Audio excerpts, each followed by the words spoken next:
and you just don't know it. But if your drug's not on the formulary, we'll talk about how you can get it and how you request an exception. I have up at the front what's called a coverage determination form. That form typically is for the following circumstances. I don't see my drug on the formulary and I don't see an alternative drug. My drug's not listed in the dosing that I take currently, or it tells me that it's a different dose.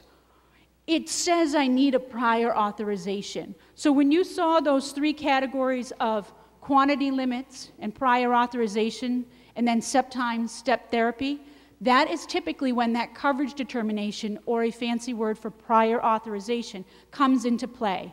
Some of you will find your drugs in the booklet listed with the word, or the abbreviation PA, prior authorization, listed next to it. Take a look at page 4. It does say to you, what about talking to my doctor before requesting or changing drugs? I know some of you have been on medications for many years, and you know, rocking the boat at this point might not appeal to you or to your doctor. That's okay, but it might require some documentation from your doctor in order to request a particular drug. When I say to people, sometimes where there's a will, there's a way. Sometimes there isn't always an easy answer, but in some cases there may be a direction to take. So don't say all hope is lost. And most folks in this room, believe it or not, if you can take a generic, and many of my seniors, if you can, you are taking it.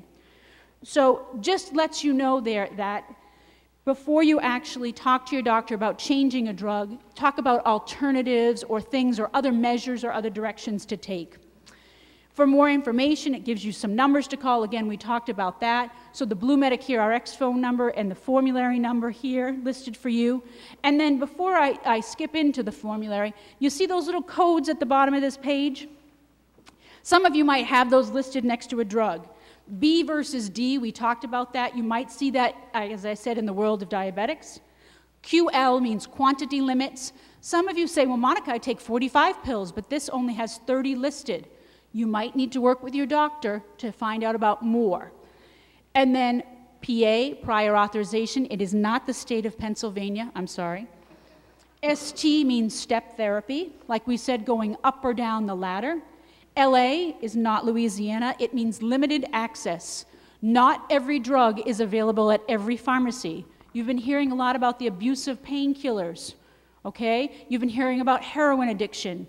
Things in the news that don't just affect the young population. Seniors, too, sometimes become dependent on medication.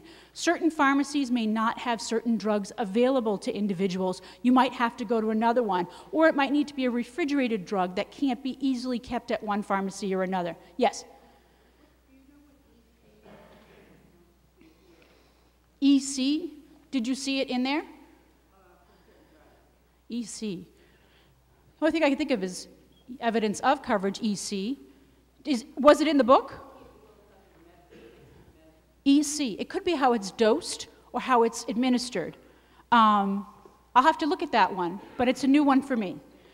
And NMO is actually a new code that they're using, no mail order. So they're telling you that you can't get the drug through mail order, all right? Certain things that are controlled substances, for instance, you might not be able to get through mail order, or temperature controlled. All right, so some instances right there. I just wanted to recap and give you some of the highlights. But when you turn to the formulary booklet, you'll say, okay, Monica, how do I look up my drug? It's in the back of the book, which is the table of contents in the back, in alpha order, and then you head over